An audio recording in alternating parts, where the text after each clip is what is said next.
Cool. Well, it's great to meet you, man. Thank you for taking a minute out for the show today. I appreciate it. Yep.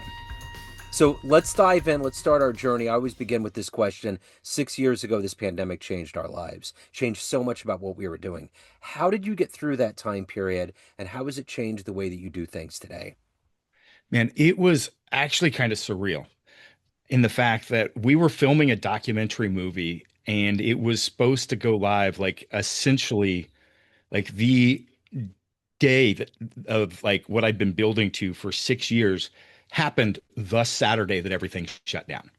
So the week it was like 2 weeks before. So I've been training. I'd completed this 1,000 pound deadlift for reps 5 years prior, and then I'd spent the next 5 years preparing to do a 1,000 pound squat for reps. And the last couple of years, I had somebody that was filming a documentary following me around, and it was this big feat of strength that was supposed to happen at this the largest strength show, which was in San Diego, called URSA on March 21st.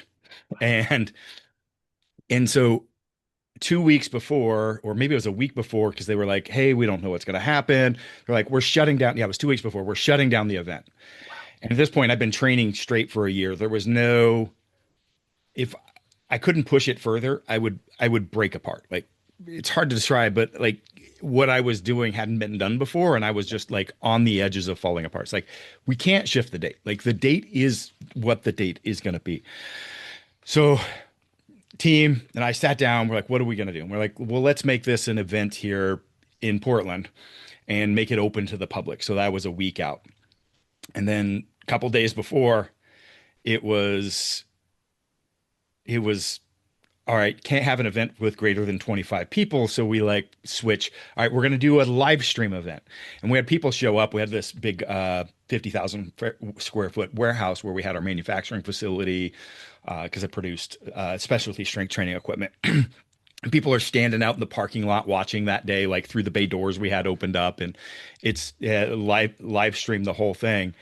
And that was Saturday, and Sunday the next day everything shut down. The whole city, like the world, right? Like everybody, that was the day the lockdown literally happened the day after. And I'm riding this weird, like emotional side of it. And then people that were watching my journey, same thing, because they've been following along. Like I had so many people messaging me, like, because I broke down crying. Sounds kind of funny, but lifting weights, but whatever. Without explaining the context of it, like that's what happened after. And then like so many people are like, that just like messaged me saying they were crying watching, me achieve that, because a lot of this was tied. It wasn't about lifting weights. It was a story of overcoming. And really for me, it was about, this wasn't a competition. It wasn't anything. It was proving something to myself Yeah. and this path and journey that I've been on through my entire life, which is it's a little strange, but I've got some strange background. A lot of people tie to that or are inspired by that. And so yeah, it was just this weird kind of lead into that. Yeah. And at least the people that follow me felt like there was a lot of reaching out going, wow, that was just the timing of that was really interesting, because at least gave us this sense of like optimism or inspiration kind of leading into this event. And yeah, that ended up then affecting me personally quite a bit because I worked in the strength industry. So the gyms closed down, the Yeah. strength training world, blew up as far as equipment. And my to keep up, I was an American manufacturer here up in Northwest, which is not a great place to be doing steel manufacturing. Yeah. And so we had to bring in all these investors to spool up our manufacturing to keep up. And then it all switched. And Yeah. so I ended up actually losing that whole business kind of as a result of this, and then restarting my life yet again because just the timing of like the larger scale economic things that happened from this, because there was a real lot of tie-in with health and fitness and a number Yeah. of other things. So it's been an interesting road. Absolutely. Well, let's unravel and get back to the parts of the beginning where you honed in on that story. But to begin with, I want to know where you're at today. I'm going to put you in front of a bunch of 12-year-olds. It's career day, and one of the kids wants to know what you do for a living. How do you answer him? Ooh, that's a tough one because my conversation is a little bit adult, but Yeah. um, I focus. on cellular signaling.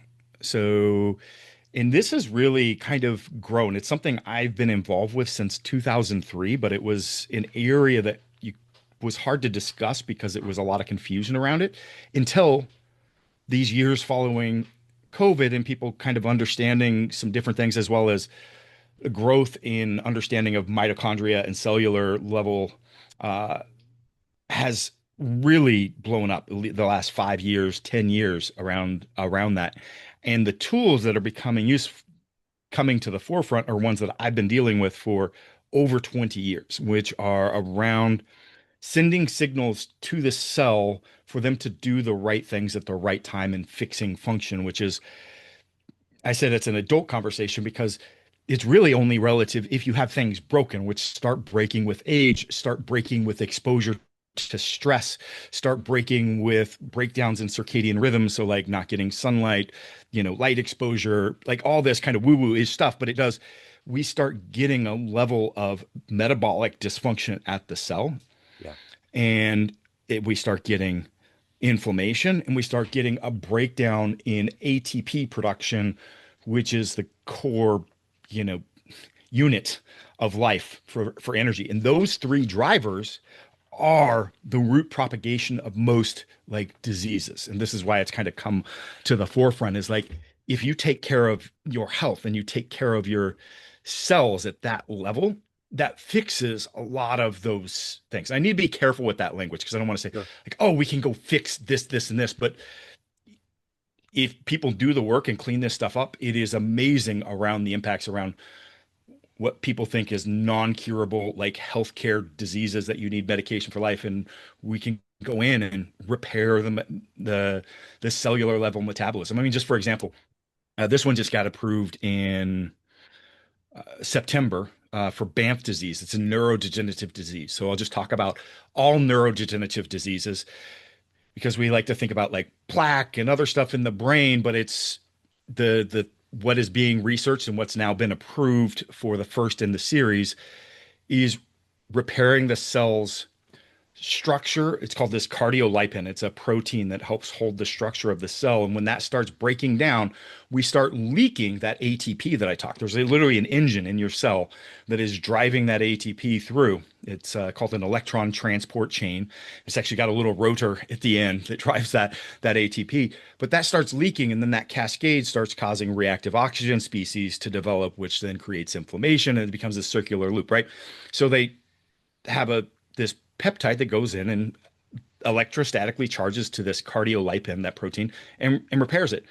And repair in that ATP or that ATP leakage then helps improve these neurodegenerative diseases. It's already approved for one of those. Well, why is that?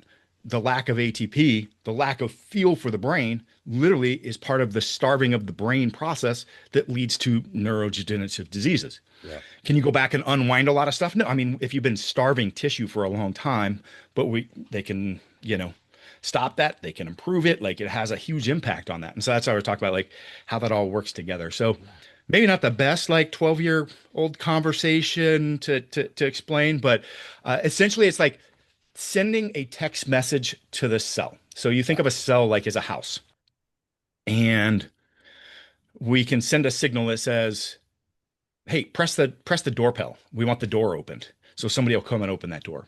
But if we've got like the house is on fire, you've got all this inflammation stuff, the body's in fight or flight mode, nobody's going to respond to that. So it's all about like improving those signals. Like we've got raw materials. You eat food and you got micronutrients and you've got, yeah, the raw materials, the substrate. So you've got to need a site foreman to like go and say, hey, where do we put this materials? Where do we go?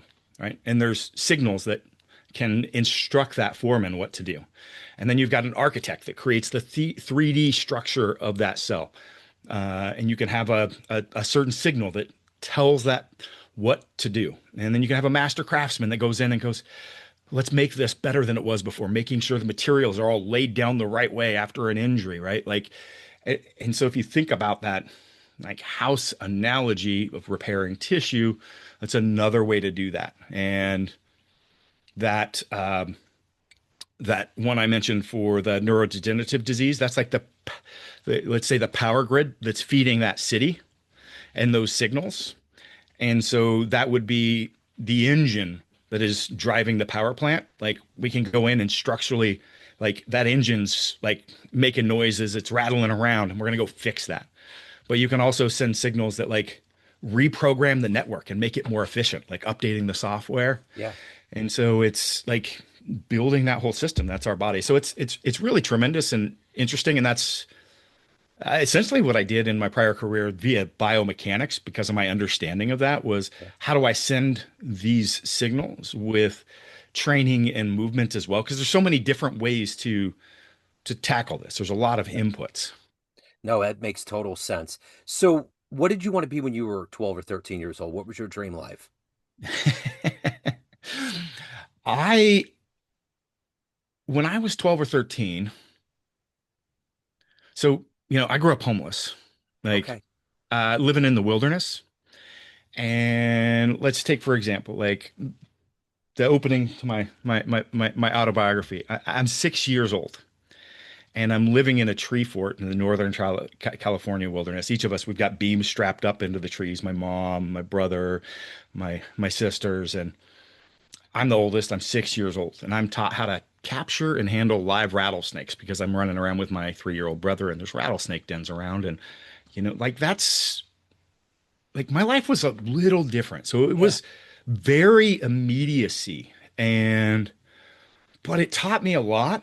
Like, in the course of this, like is a very strange. So this was we grew up I spent a number of years in this area called Murder Mountain. We're actually about 50 miles more deeper and remote. And that is what it sounds like. There's a Netflix documentary on that area. So if anybody reads my book and hears the stories of me dealing with a serial killer tracking our family, human trafficking that affected us, like murderers, like eh, you'll see just how real that is because this is the area that people were living off grid and there was a lot of drug running and stuff that was going on. This was the center of basically weed growing and it was driven by unsavory characters living in this area. And that's like where we lived and Wow.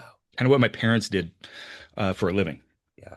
And just not very successfully at it. So, Yeah. so we got taken by the state, all sorts of stuff. But so at 12, like I wasn't thinking a lot about like like to me, the reality of me like being like successful, like it was my world was this immediacy of now, but it gave me a lot of perspective on things that taught me about life. It taught me about human resilience, and that's literally what I do and who I am today. And just like that story of the rattlesnake, Yeah. I, like I remember holding rattlesnakes and they'd be wrapping around my arm, and you're like looking, you know how to hold it, you know how to capture it and handle it, and you need to because I'm gonna kill it so that we can have dinner tonight and then we're going to skin it see if next time we go into town we can take those dried skins and sell it and buy some food and but like fear like you learn fear like you learn that if you let fear overpower you in that moment I would be dead.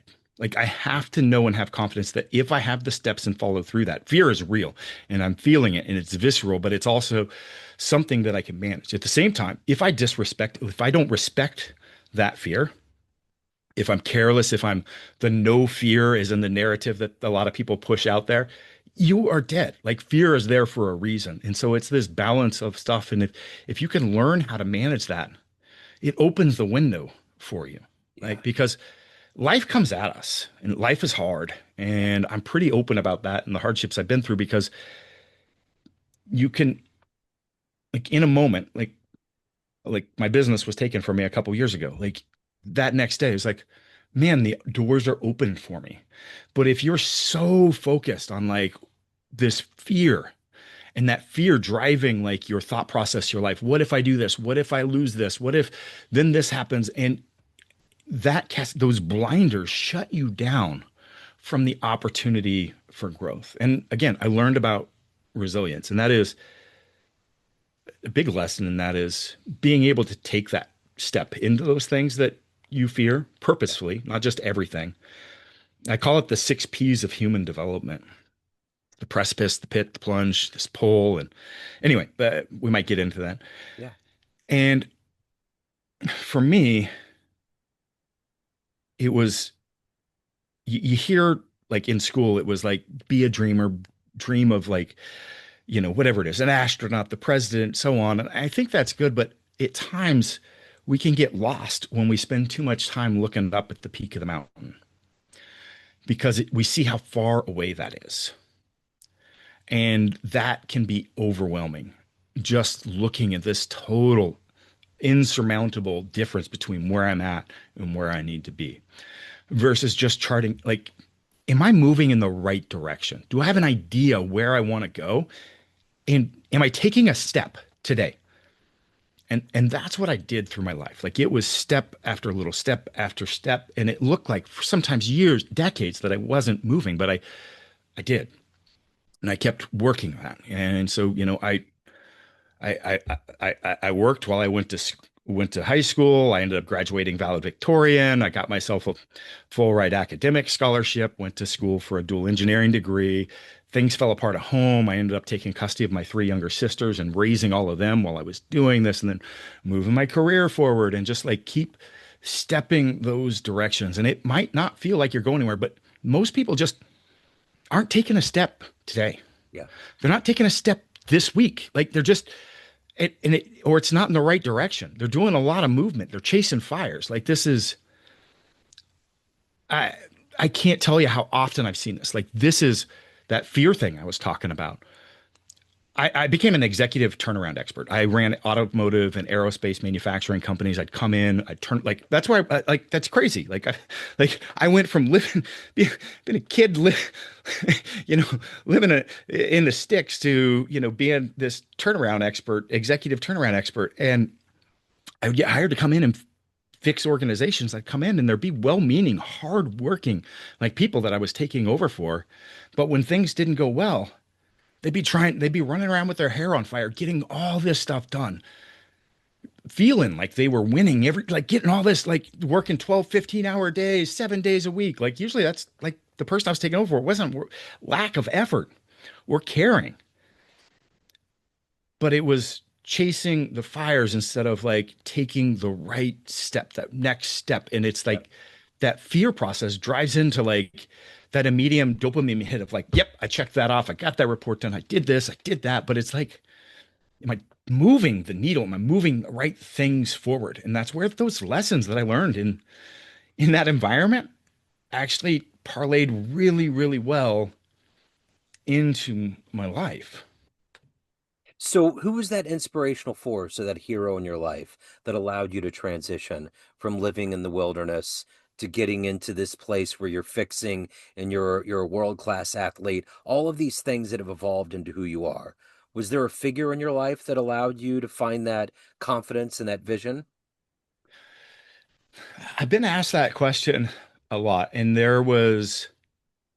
I spent my time immersed in books growing up. So I know that I had a lot of figures within that because that's all I had. Like, we go to the library once a month and I'd get a big stack of books and I'd be reading them by candlelight or, flashlight, because that's what I had. And I didn't have exposure to a lot of the media or the personalities or the sports stars or the stuff that people commonly reach to Yeah. for that. But I would say that there was a turning point individual for me, and that was my wrestling coach in high school. And he saw in me that people followed me. Like, and he ended up making me captain of the team. And I didn't understand this at the time because I was a quiet kid. Like, I was an introvert. I had a lot of, oh, I don't know. I self-doubt, I guess, just based on my environment. At the same time, a lot of confidence because I knew that I could overcome. Like, that was one of the lessons that I learned. But just around social interactions and things like that. And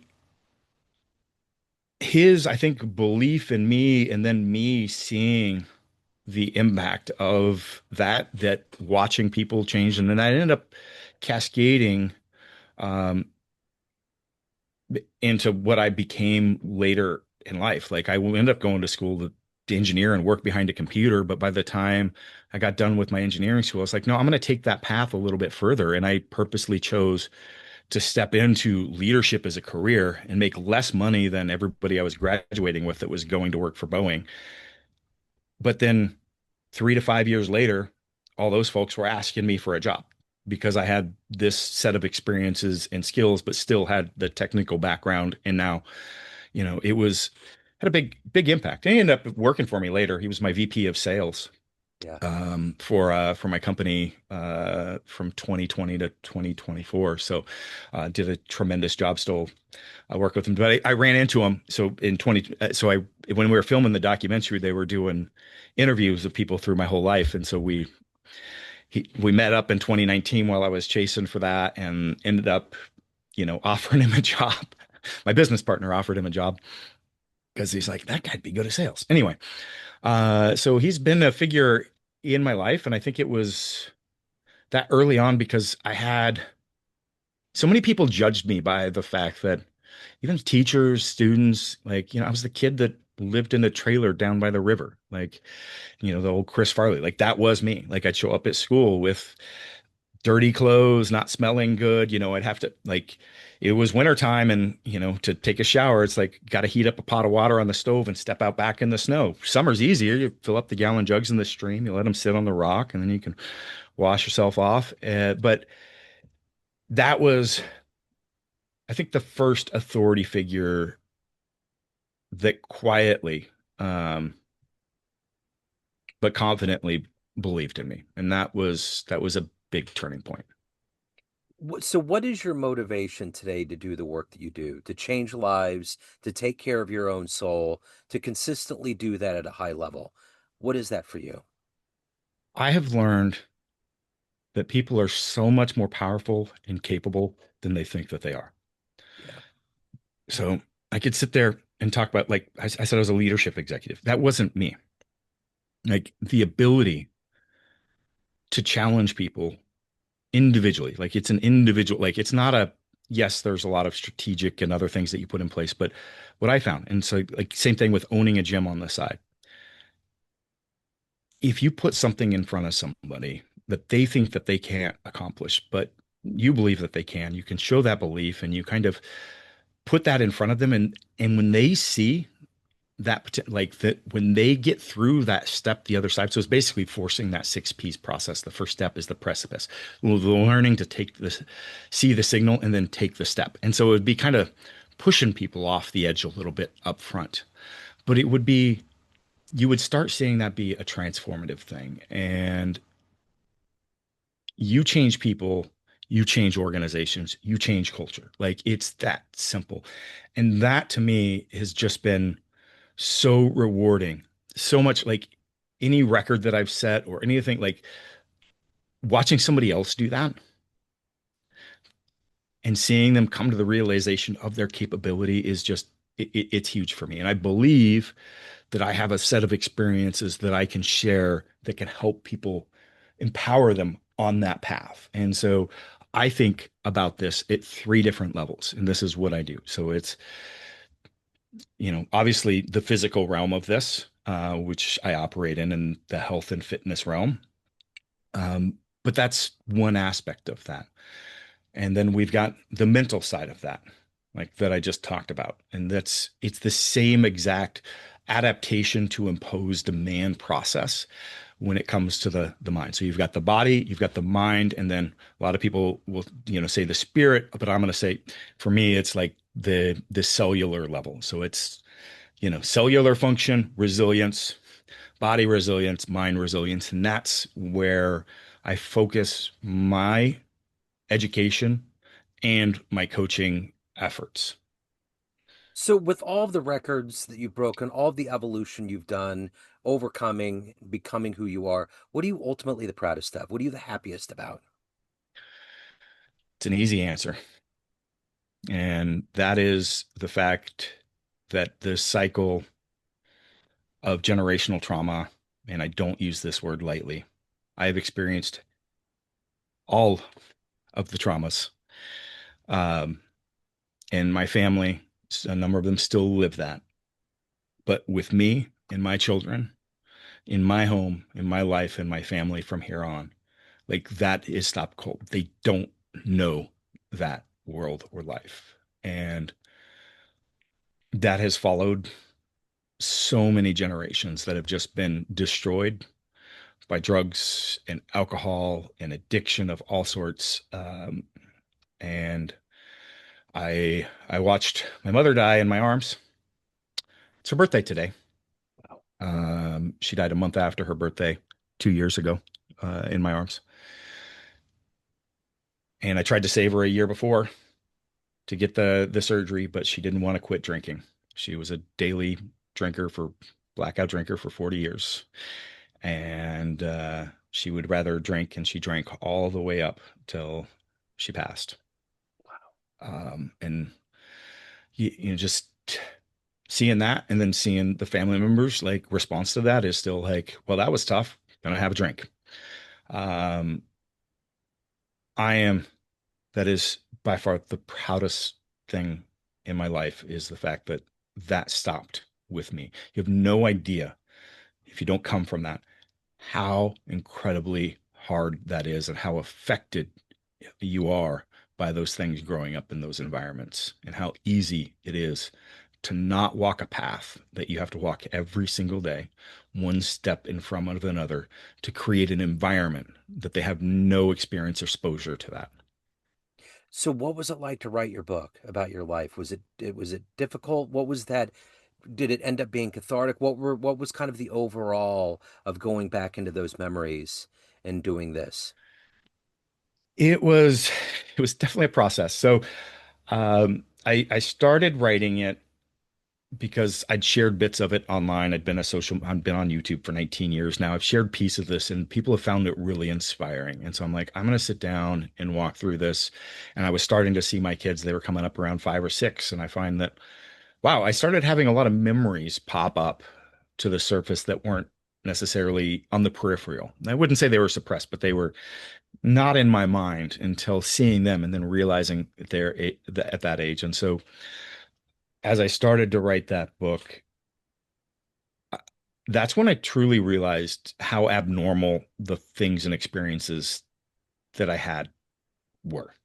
It was started giving me a perspective around this beyond like, hey, I wouldn't trade the life that I had for anything, but to think about a younger me being in those environments is honestly incredibly sad. And that awareness didn't hit me until I was, you know, getting close to 40 years old and walking through this process. And so that had me reflect on, a lot of the figures in my life that that I love and have great things to say about, but it provides certainly some context around the choices, but also forgiveness. And there's a lot of different emotions and processes that needed to be worked through in that. So I don't know if you'd call that cathartic, maybe. Right. No, there's a lot that goes into that. Yeah. So right now, Chris, everyone has a perception of you, family, friends, everyone that gets your book, everyone that gets your products, that knows you and all of your work, but you run the show. What's your perception of you? Who do you think you are? Mm. I'm a creator. I My gift is to see the interconnectedness of things that others don't and be able to bring that back and create that in a form of art, whether it's business products, wherever that influences the world. So I'm an artist that works in a different medium than most people recognize as art. So talk to me about the six pillars. Yeah. So the six pillars, it sounds a lot like the hero's journey or every story arc. And there's definitely some character, but there's some very different things here because like it's the basic square root kind of symbol, right? You've got a little flat, then you've got this, drop down, you got a pit, bottom of this, and the square root is just a little point, but let's say it's a little flattened here, and then it comes back up to a point that's higher and then flattens out again.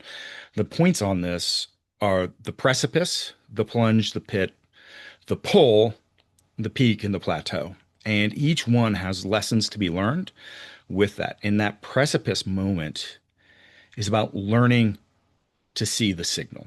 This is that mixture of excitement and fear and anxiety kind of all tied into one.